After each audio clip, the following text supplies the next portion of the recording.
The Wests Tigers podcast is brought to you by the Wests Tigers Podcast Forum. Join the conversation today at weststigerspodcast.com.au.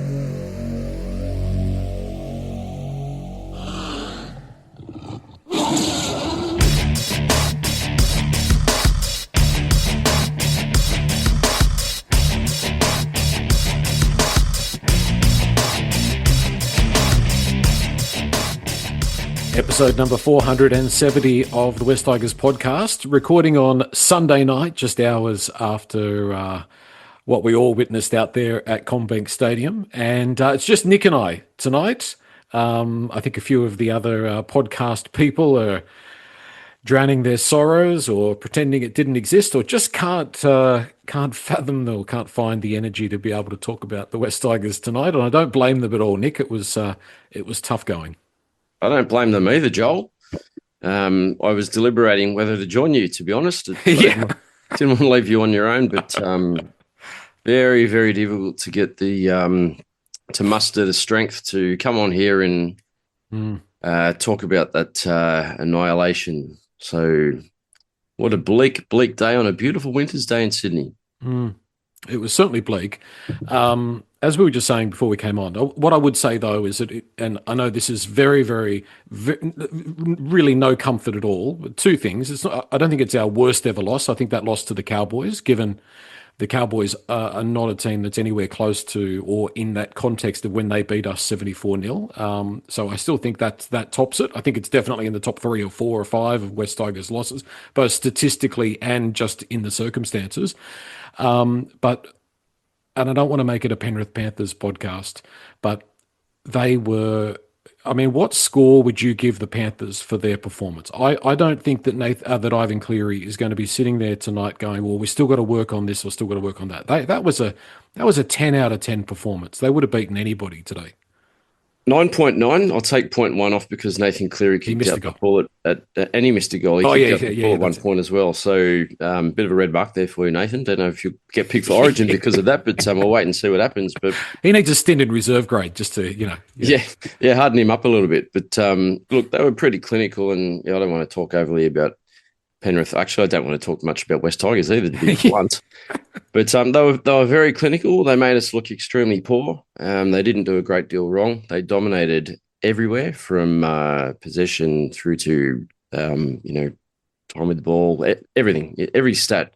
They absolutely annihilated. I think they ran for over nearly 2,500 metres, like 2,300 metres or something. Yeah, I've got all the stats. We can run through those shortly. It tells the tale. The stats tell the tale. It's no surprise the way the scoreboard ended up. We've also got all the one-word submissions from the West Tigers podcast forum, and there's some good healthy debate there as well about where the club's at and where we go from here. What's your one word to describe that? Dare I say it again? 68-0 loss to the Panthers. I did think of quite a few, Joel, and like we were saying a minute ago, I had to bring it down to a PG level. So I'll go with demolition. Which is what it was. It was just an 80-minute demolition. And you could tell after the first 15, 20 minutes when the scoreboard was already ticking over, it was 20-something nil after 20-odd minutes. It was not going to be a pleasant afternoon. And the way that we failed to even get ourselves in a position where we're staying in the game was pathetic.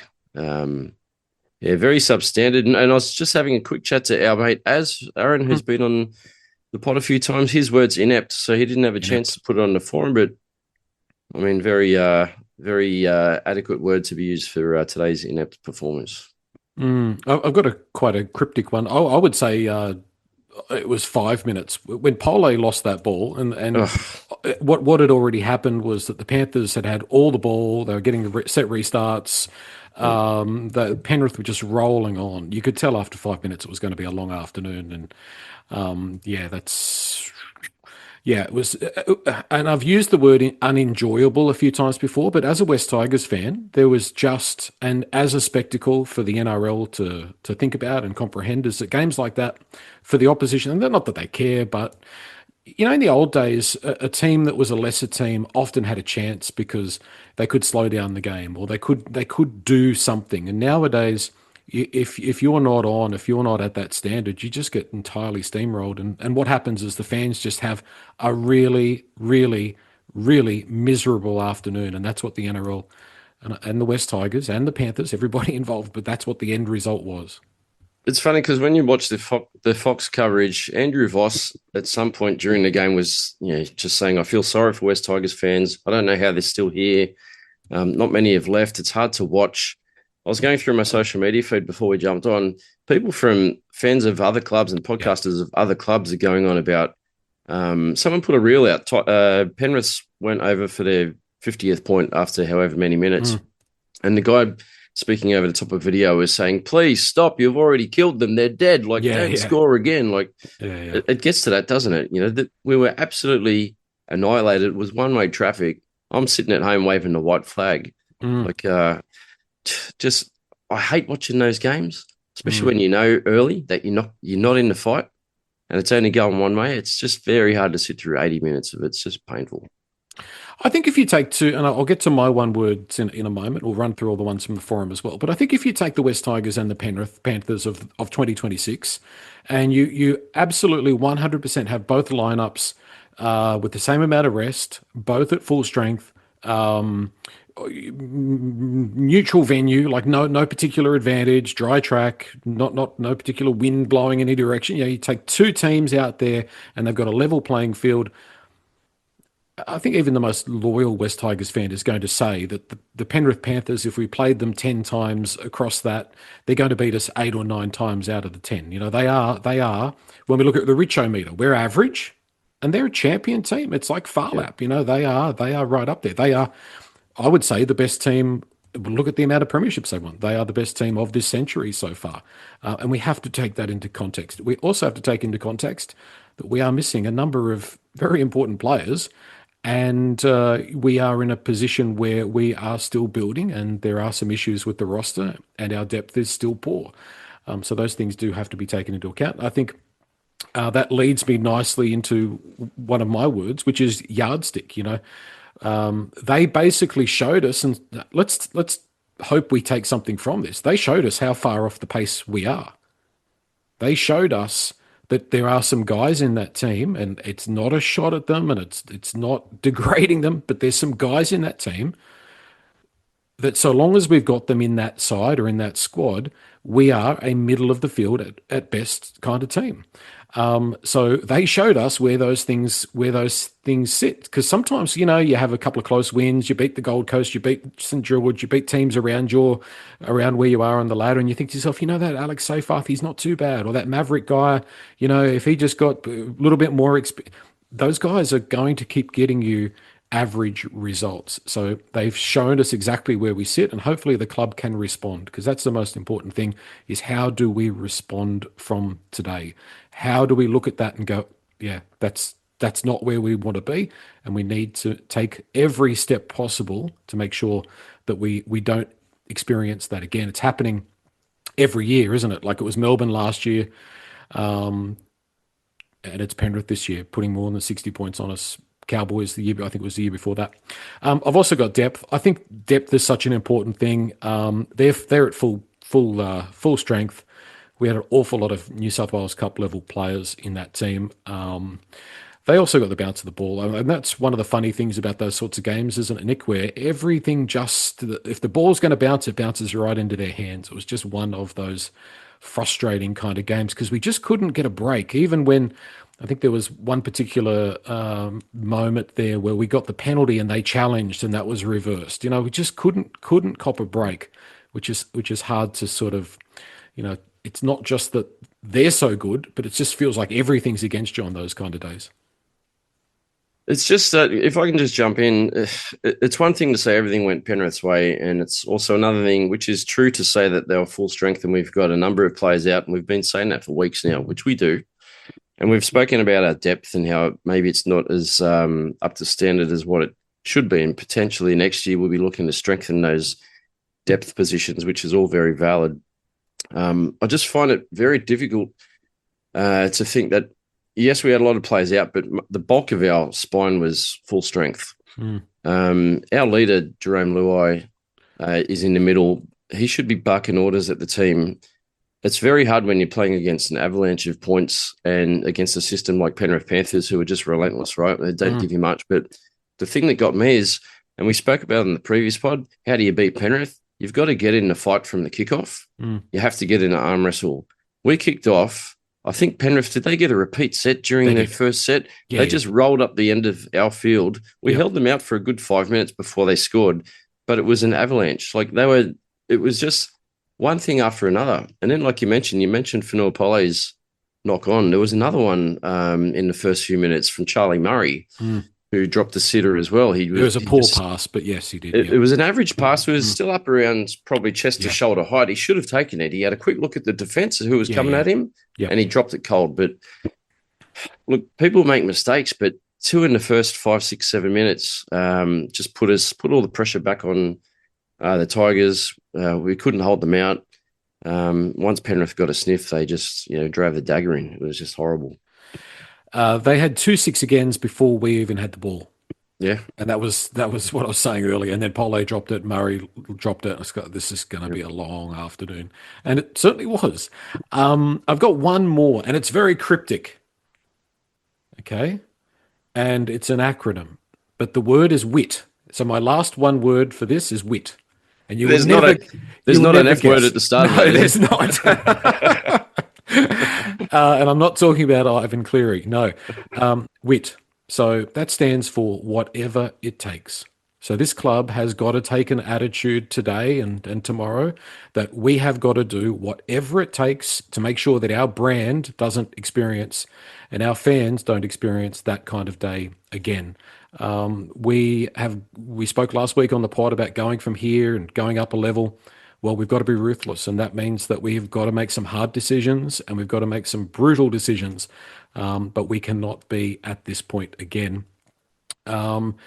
That's WIT. So physicality could be in there. I mean, the other thing, we'll dive into the stats in a moment, but Nick, from the get-go, the winning the collision, the line speed, we were just getting outgunned in every way, shape, and form. We still lack punch. We still lack winning that physical battle.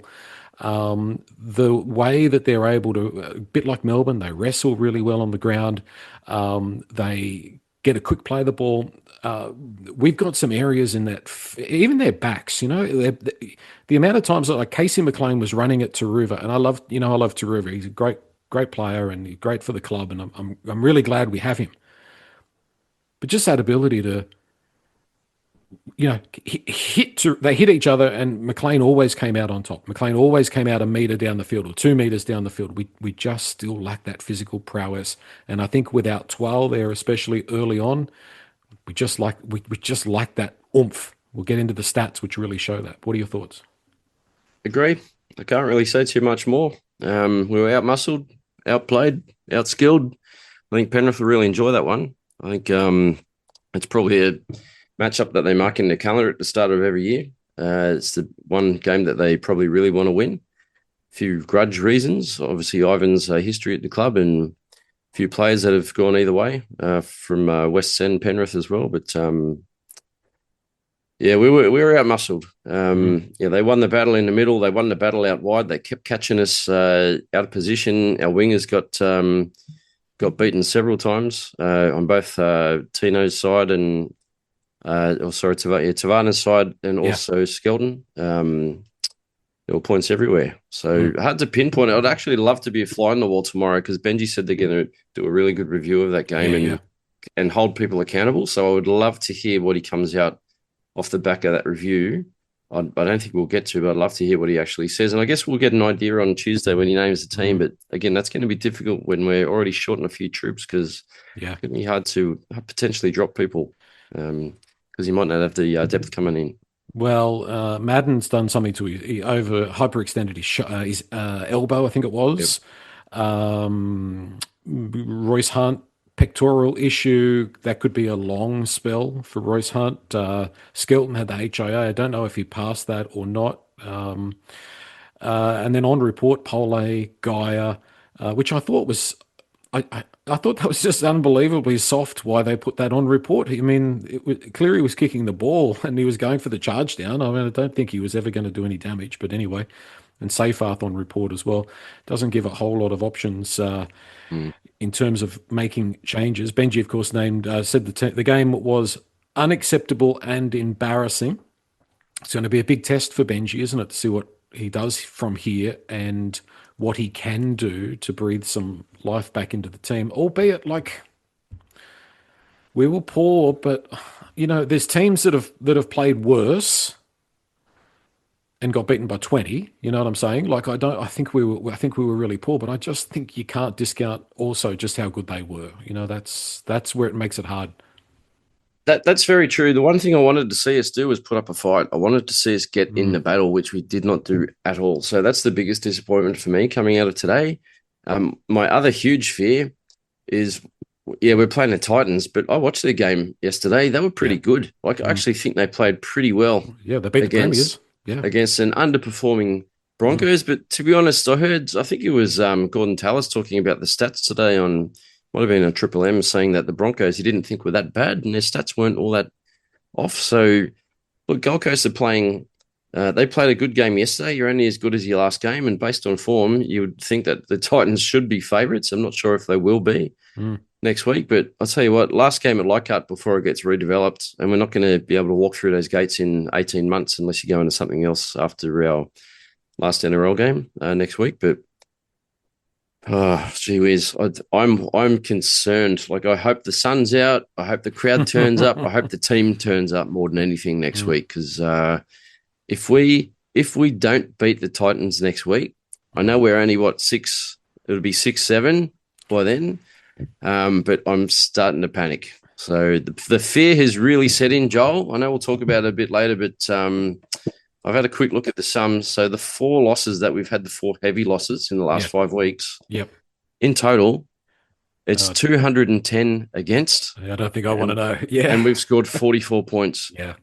That is a massive impact on the differential. And that is just going to make it that much harder. Even if we do start winning games, come rounds 20, whatever the last round is, 25, 26, 27, whatever it is, that could hurt. So we're in trouble. Well, let's be honest. You don't deserve to play finals with that sort of performance, with that sort of record. I know, the context of it is that we've had a lot of injuries, and that is definitely an issue.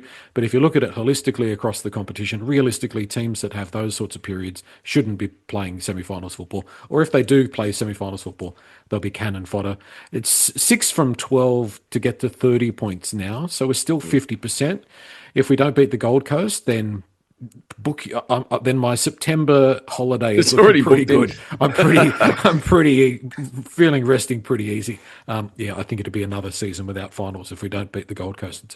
It's a massive, massive game for the club. And as you say, last game at Leichhardt as well for a while. The only thing I would say is that the Gold Coast always scare me because they tend to turn up and they play really well against us. We always have trouble against them. And big events at Leichhardt have sometimes led to big disappointment. And, I can see it in my mind, 20 minutes to go, you look across to the other side, to the hillside, and there's the people walking for the gates. Yeah. We have a really bad reputation of being, a team that we just cannot handle big matches. So that's another reason why I'm a little bit worried about next week. You know what? I'm not going to put a line through us if we lose next week. I will be extremely worried. There's no reason why once we get Dewey back, who I think he must be getting close, but if we get Dewey back and if we can maintain the majority of our, starting NRL players in our side across the back end of the year, there's no reason why we can't go on a string of wins and mount a little bit of a charge. We might be cannon fodder if we scrape into the 8 and play finals. I don't really care. Just got to get there. Like that. We've got to get there. I'd love us to get there. Even if we come 8th and we bow out the first week, so be it. We've got the monkey off our back, which is the main goal. Everyone wants to see us play finals, but it's a leverage point, right? It's a stepping stone into next season. Then I'm going to ask you a hard question without notice. The Richo meter. I can't remember what they are. We're great, slipping. Good. I've gone from the top to the bottom. Great, good, average, poor, terrible. Well, today we were terrible. Yeah, you reckon terrible? We were terrible. Yeah, I'd say poor. If there's a difference between poor and terrible, what was the difference between that for you? Yeah, well, we would have lost by 90 if we were terrible. You know what I mean? I don't think we did anything good. I don't think we did anything good, but I don't think I don't think we were terrible. I thought we were poor, but we were just significant and dreadfully outclassed. Just they made us terrible in moments. Yeah. You know what I can do? I'll pick out two players, and we scored 0 points today. It's very hard to pick out anyone. Yeah, I can't pick out anybody to say, they were the best myself. I thought Jareem played pretty well.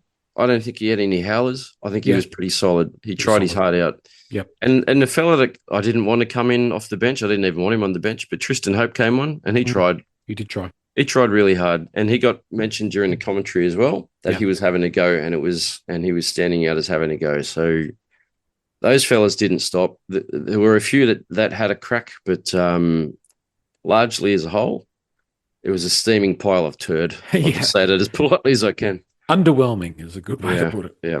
Let's have a look at the one-word submissions from the West Tigers podcast forum. Tigersman, they were on a road trip and watched it on replay, but that sounds really good because they were able to fast forward a lot of it. So that's probably what I should have done. I was working on my car and it was like 1:45, and I thought I'd better go and have a shower and go and watch the game. And I switched it on just when the Tigers were running out onto the field. I should have just stayed in the driveway. I had other stuff to do. And then I could have fast-forwarded through it. You would have fast-forwarded through about 77 minutes of it, I reckon. I wish I could have joined Tigersman on that road trip. I'd love to throw myself under the wheels. Yeah. This is an interesting one.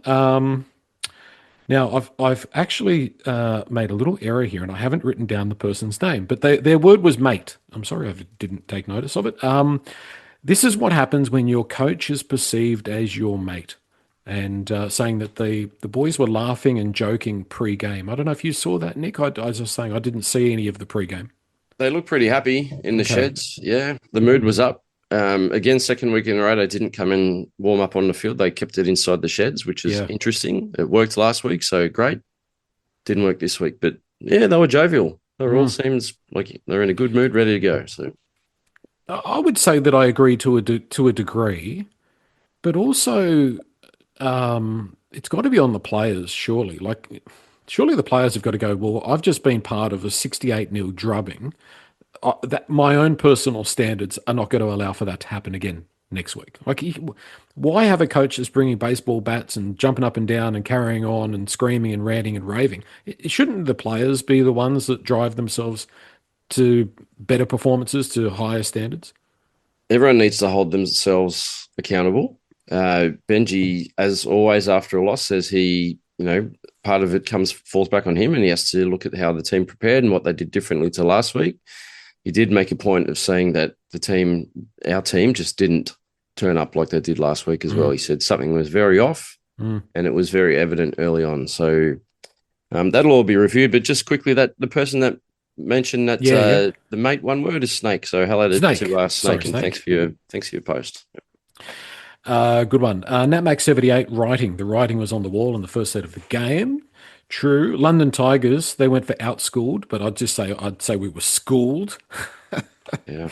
Mike's word was embarrassing. Dirty Red said disgrace. Mac Tiger, turn up. They didn't, and they need to join Benji in the apology. And Teddy S. Nick, I don't know if you've got this in front of you. You can go for it. I'd love to say it. Because you know what? Go for you it. know why? My father, who passed away in 2012, used to say this word to me a lot when I was young. I don't know why. I think because it was a long, he wasn't directing it at you, I hope. Floxy Norky Nihilipilification. So there you go, a little bit of a stumble, but Floxy Norky Nihilipilification. I can't actually tell you what it means. I think it might be. It's completely worthless. Completely worthless. There you go. But yeah, great word, and good on you, Teddy S, for bringing that one up. Brings back some memories of my childhood. 100%, yeah. Well, I've got to put my hand up and say I've never heard that word before in my life. It's a cracking word. Yeah. My favourite word is comeuppance, just for the record, if anybody's interested. It's a good word. I think we got our comeuppance today a little bit. one last thing, there's no point really going on too much. I mean, the stats, 64% possession to the Panthers. That was 47 sets to 28. You're not going to win an NRL game by 1 point, let alone, you're going to get flogged if you've got none of the ball. Run meters, here it is, Nick, 2,331 to 885. That's embarrassing. 590 post-contact meters for the Panthers, 15 line breaks to 1. And that kind of tells me, line breaks often tells me defence out wide is the problem. And look, to be fair, both the centres are wingers that we've got. Both centres are absent, so that's definitely something to keep in mind. Taruva tries hard, but he's not a centre, and Makasini is clearly injured as well and inexperienced, and is a winger at this stage in his career. I'd say the jury has delivered their verdict on that one. An 18-year-old winger too. Correct. And you know what? I'll just point him out too. He got over the line today. Didn't get the ball down. Yeah. But he knocked over again. He went past. Who did he go past first? He also ran over Dylan Edwards. Yeah. Again. Excuse me, but yeah, good strong run. They made 46 tackle breaks, which tells me that you're winning the physical battle as well. Yep. Our average set distance was only 31 metres. So that goes back to that point. We need more thrust and more oomph from the forwards. We made 412 tackles. They only had to make 267. 46 missed tackles. 46. We got 1 penalty. They got 4. We got 3 restarts. They got 5. So, yeah. I don't think I have anything else on my run sheet that we can really talk about. We talked about the injuries and the reports and the stats and the one-word submissions, and there's not much else we can say. Those stats are as imbalanced as my mental state right now. Yeah. Yeah, it's so lopsided. I had a quick look at that before we came on. The time in possession, the amount of possession, that's 64-36. Like, there's not many games that are that flip-flopped around. It's just incredible numbers to look at, how much Penrith dominated West Tigers. But, if the game was still going, who knows what the score would be, Joel? It would probably be 300 to nil by now. Yeah, well, thank God it's only 80-minute game. I was going to say, well, thank God we're not sitting here talking 80-0, because they're pretty much going at the scoreboard. Yeah, they were. I was almost going to say to you during the second half, if we don't score a point, maybe we don't do a pod. It might have been a good way to look at it. But I don't know. I've had fun. I'm glad you've had fun. You've got to laugh, Nick. Well, you know what? I will say, and I alluded to it earlier, the weather yesterday and today in Sydney, absolutely beautiful. Crystal clear, blue skies, hardly a cloud in the sky. Cold nights. I'd also like to send a shout out to King Charles III, who we commemorate his birthday this weekend. It is a long weekend, so those of you in Sydney, in New South Wales, get a holiday tomorrow. So it's a much needed day off to get over today's misery. But big shout out to Charles. I think he listens to the pod, actually. Missed his one-word submission. So, Charles, if you are listening, I'm sure you are, go on to westtigerspodcast.com.au and put in your one-word submission next week after we beat the Titans at Leichhardt. He's an interesting guy, King Charles. But anyway, we won't start that discussion. What about this for good news? I was going to show you this, Nick. Look at this shirt. Look, it's West Tigers. Oh, your claws. 1999. Yeah. And it still fits. Wow, that's pretty good. 1990. There wouldn't be too many 1999 shirts around, because that's before we even played our first game. Campbelltown very, very early in 2000. Yeah, right. And it still fits. I'm doing pretty well. You are doing well. All right, what's the secret? Let's leave it there. Yes, the stress of following this team never ends. Join us on the West Tigers Podcast Forum. Have your say there. And if you're watching on YouTube, you can leave comments below. And if you're listening in, thank you very much. And we will regroup and have discipline and come back for a midweek pod, which Nick's going to be hosting. And Nick's going to be much more optimistic and happy. And I can't make it. They're not promises. They're just hopes at this stage. But thanks, everybody, for listening or watching. And keep your chins up. We'll get somewhere in the end. Thanks, Nick. Thanks, Joel.